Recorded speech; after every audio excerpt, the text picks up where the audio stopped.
ما أنتي سيد وليسن دتك هي الله ويروينا نسكف دينه أنه عندها كده ورنا إنه ما نقولش حسن شيخ وحلينا واحد ودده مدحوينه حسن شيخ صدح شير بكفي بان أنا أوران كره مروح كفي مركي ويمد ديجان كالصومالي سوى مدحوينه مدحويني يقول ريئه أو هالجمياش وكنت ما مشري إن شكليده أنا كو قصبنا هاي شعبيا إنه ogaano dhibaatadu dadka ay taabanayso inuu yahay dadka yagi hadduu majarteen noqdo iyo hadduu mareexaan noqdo iyo hadduu noqdo kuwada waa isku mid waxa kale oo halkan aad uga amaanaya xildhibaanadii sharafta lahaa ee ficilkooda miijiya aad iyo aad baan idin salaamahaya Jubbaland 13 sano nabadgelyo ahay waxayna ku sii tallaabsanaysay sidii ay nimankan khawaarijida ah wadanka ay uga saar lahaayeen waxaan rabnaa inaan maanta ka hadalno arrinta Jubbaland oo maalmahanba aad bulshada u dhex socotay dhibaatooyinkeeduna ay soo socdeen sidoo kale waxaan rabaa inaan ka hadlo qodob odayaal dhaqameed deegaanka u dhashay ay iyaguna soo hadal qaadeen oo rabo inaan dib ugu noqdo madaxweynaha Soomaaliya Xasan Sheekh waxaan u soo jeedinaynaa in uu dhibaatada Jubbaland ka socota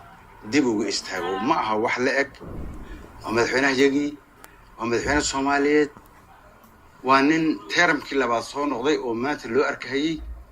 inuu wax weyn garanayo in uu u baaluqay siyaasadda maanta jirta waxaan leenahay arrinta dib ha looga noqdo ciidamada lagu soo daadgurayn hayana adi iyo ra'iisul wasaaruhuba arrinta ka noqda dib ha looga kaxeeyo ciidamada meesha ka socda waxa xaqiiqo ah oo na taabanaysa doorkii hore timidna halkan duulaan baa ka dhacay gacan ka hadal ah maantana waxaa ka socda duulaan gacan ka hadal ah waxaan is leeyahay arrintaasi ma haboono in dib looga istaagana way mudan tahay in dib looga istaago يا آدم مضم وحن مغلي أوديال وحا حس الشيخ وحمد نمسين النجا سومالد وحقوق يبستي وحلي 4.5 عيد كستو كميد الرئيس وزاره وحن نقول لها قبيلة دارو مد كميدة إنه أقعدين نقضوا أما أبسمن نقضوا أما كومانا نقضوا وحدي ومعركو لكن وإنه يهي ننقق متيرتين يا مريحان يا مقع دارو بكويمي حس يا أخي وحنا مسين كرو وقد جمعنا أما ذاتك يجا إنه دبعتهايو وجوه فرن ما إنه رئيس الوزراء السياق هذا رئيس الوزراء حسن عضو هدي أنا كوهر الحقوق ذا وحاكلوا قفة وأنكرها اللي قلنا يا باش دارود إلا يرادو ذاتك عضو هاي شلي وحنا دارود عضو نوما وهذا أنا قلناي وهذا سياسة دون قد حيسو شلي كيدونا بحنا سومالنا عضو نوما دارود كليم أهي سيدا درادد أردت وأن كره اللي قلنا هي عدة دارود حيد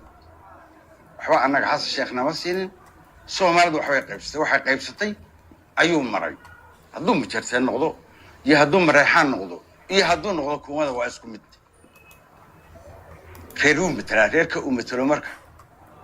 أي كميدين داروسكو سيدا درادد waxaan qabaa arrintan daarood inayna qabanin odayaashu ku hadlayeen dagaalka Kismaayo aad baan uga xunahay waxaana xaqiiqo ah oo banaanka taala imanaysana ana u sheegayaa bulshooyinka degan kuwa Itoobiya degan iyo kuwa Kenya degan Kismaayo waxa ka jira intuu noqdo wax ficil isu bedela inaanan halka joogayno inaanan isha ka dhowranayn waxaan ku qasbanahay shacbiyan inaanu ogaano dhibaatadu dadka ay taabanayso inuu yahay dadka yagi ma rabno in aanu qabiilayno arrinta laakiin sida loo qabiilaynayo xas sheekh wixiisu waa qabiil anagu dadka Kismaayo degan ehel baanu nahay waxa kale oo halkan aad uga amaanaya xildhibaanadii sharafta lahaa ficilkooda miijiya aad iyo aad baan idin salaamahaya inkastoo ka garanayo ninkii Firimbi ahaa iyo Cabdirashiid Jiri inta kalena magacooda garanayninba شرف بعض موجسين وحد دفاعتين قضية ديني وحد دفاعتين ديان كيني آد بانو مغالي تشيك في علادين ودي يرسلنا كما أنان حمانين تلاوين كي أتقادسين أو مدنا إن دفتينا اللي يدكوهر قالوا إنا ديدان شرف بيتهاي حلي بانا تشيرا أو تشوغان وإذن أرقنا آد بادو ماساتين وضميست وحان ربعنا كسو قبقبي كعان كهذا كسو مالدو أي ودو وحسو بدل دونا كعان كهذا نقضى من لغة ديريا شو ميلبان دادكو درس بين الوذيهين maaha intii si dawlaysan dadkayga loo weeraro inaan iska fadhiyayno oo indhaha ka dhowranayno ma noqonayso xasan sheekh waxaan leenahay waxa aad wadadaa xamza naftiisa waxaan leenahay war kaalinka siyaasadda aad ku leedahay qaado kama muuqato siyaasadda ha noqonin mid dadkiisa loo adeegsado ha noqonin waxaa mudan inaad dadka u soo bandhigto oo hadduu khilaaf jiro aanu ogaano oo waxaad xaq u leedahay inaad isugu yeedho odayaasha حق ومليد إلا ويرادت كاغا عيدان هورسين مسؤول باتهاي أنو كو كالسونين أو أنو آدو تاغير سنين هنو قونين كالين أن لقوودن هآدن كالك أن لقوودن وحاوي إلا ويرادو دت كاغي يدلكيني عيدان هالو هورسين مينا قاري هالكارنتو وحان كسو قبقبين لها قودهان بأمد الصوماليين تا إمغليسان أردتا كسمايون نبات هالوغو صوت بالو ومدحوين حسن ugu horeeyo nabad ha lagu soo dabaalo haddaan nabad lagu soo dabaalin waxaanu garab istaagnaa kuwa aanu dhiig wadaagtanahay bismillaahir rahmaanir rahiim sida uu sayidku yiri maalmahan baraha bulshada iyo guud ahaan geeska Afrika waxaan hadaan siyaasiyiinta deegaankan ku abtirsada aanu nahay runtii urkutaalo fara badan baynu haysay waxa Jamhuuriyadda Soomaaliya ka socda marka ugu horeysa يعني مع العلم يبغى يشدينا يا سيد النبضة دورشين سومالي لأنه يكون دمات ورنتي هاي ديمقراطية وناكسن ويوسف هرشيدي كران ومدة الصوماليات حتى ينبضها شو إنه كنت يشوف عن أي سمسو وحنقول رجينا إن أين دتك الصومالية دي جيسك أفريقيا ولا عليه أي جمعها يسقف صدا وده حسن الشيخ بان لحظي سيد كادو وحكي واجي يورتو حوي مد waxaan doonayaa inaan u jawaabo odayaal Nairobi ka hadlay oo ugu aslabaqayd ugu horeeyay ugu aslabaqayd waxa weeyaan prime minister-ka walaalayay run ahaantii aad baan uga danqanay qaabkii iyo habkii uu maaragtay u wajahay hadalkiisu ama durayay xildhibaanada sharafta leh ee maaragtay u istaagay aayahooda amaba uu kaga dhawaajinayay inay sax tahay in la weeraro Jubaland 13 sano nabadgelyo ahayd waxayna ku sii tallaabsanaysay sidii ay nimankan khawaarijida ah wadanka ay uga saar lahaayeen guud ahaan marka laga reebo dimuqraadiyadda ay exercise gareeyaan ma garanaysaa Puntland iyo Somaliland guud ahaan inta jawiga Soomaalida kaleeto waxay weli carbis ugu jireen sidii dimuqraadiyaddaas loo gaari lahaa marka madaxweyne xasan sheekh saddex jeer buu kufay baan oran karaa mar wuxuu kufay markii uu yimid deegaanka Soomaalida isagoo madaxweynihii ugu horeeyay ah oo halgamayaashii uu ku tilmaami jiray injirleyda mar labaad buu kufay oo wuxuu ku tilmaamay in jamhuuriyadda toddobada ah la qaybta toddobada ah mooyaan inta kale ayna Soomaaliba ahayn oo yihiin jaaliyada Soomaaliyeed oo jamhuuriyadda Soomaaliya shantii Soomaalida ayna ka tirsanay mar saddexaad buu kufay oo waxa weeyaan dagaalkii uu hore uu bilaabay Kismaayo ka riday markii labaad ee saddexaad in uu hadda Kismaayo ka rido oo dad ehel oo walaalo ah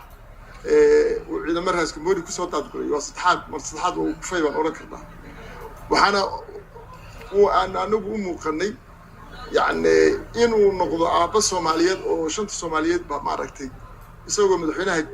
Djibouti kaashanaya in dadkii Soomaaliyeed shanta Soomaaliyeed isku soo jijido la walaaleeyo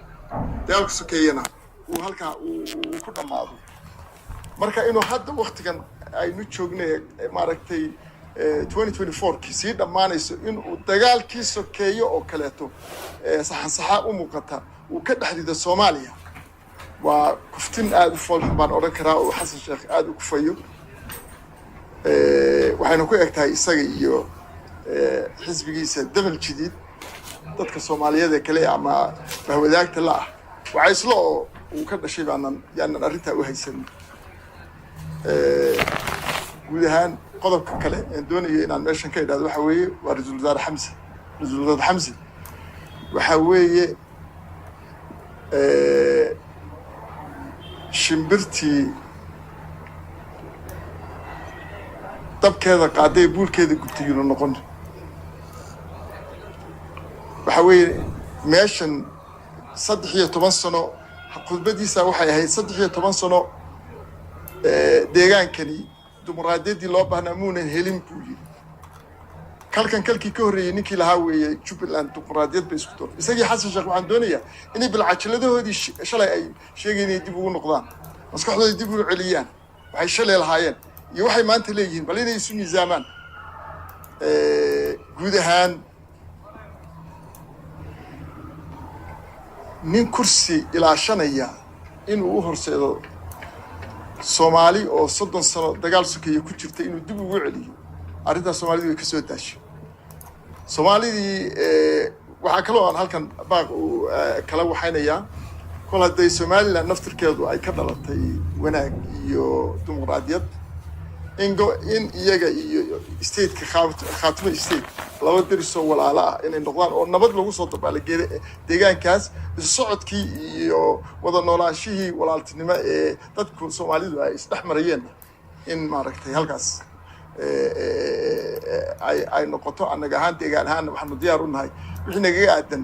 arrintaas inaan wax ka qabanno foosku imaato wax ku heshiisama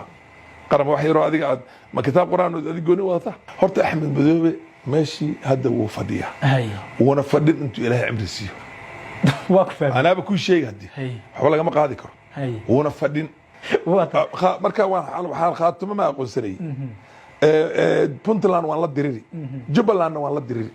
maxaa ka cad markaas saddex isku qoys baa tiri waan la diriri maxaa soo hadhay marka qabiil baa ku socota marka hawa qarankii iyo dawladnimadii hadii maanta ma jirto xasan baa god ku riday waa laga adkaan anaaba ku sheegay hadda ku sii sheegay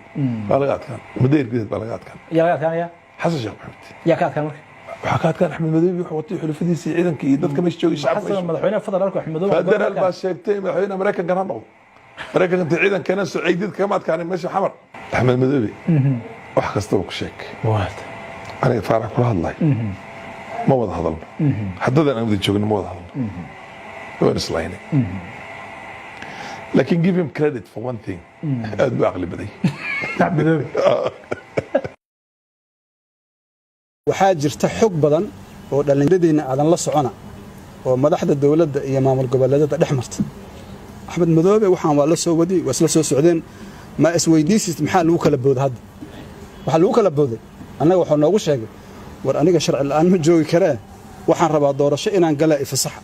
iyo lagu fasaxay ma doorasho ma qaban kartid u kaada fiirade ma isma qaban Axmed Madoobe marka waxaan ka hadlaynaa nin dhahayo doorashaan rabaa inaan qabsado iga leexda iyo nin dhahayo doorasho ma qabsan kartid yaa gar laatig waxa gar leena ku doorashaan qabsanaa leh maxaa yeelay waxaan rabnaa inaan soo aadno sharciyada qofka markay ka dhamaato dadkiisa inuu u laabto Axmed Madoobe yaa doortay dadkiisa waa inay doortaan madaxweynaha hal shay kula ay dawladda dhexe doorasho xor oo xalaal ah oo cadaalad ah qabanaysa oo goobjoogna intaas ku lahayn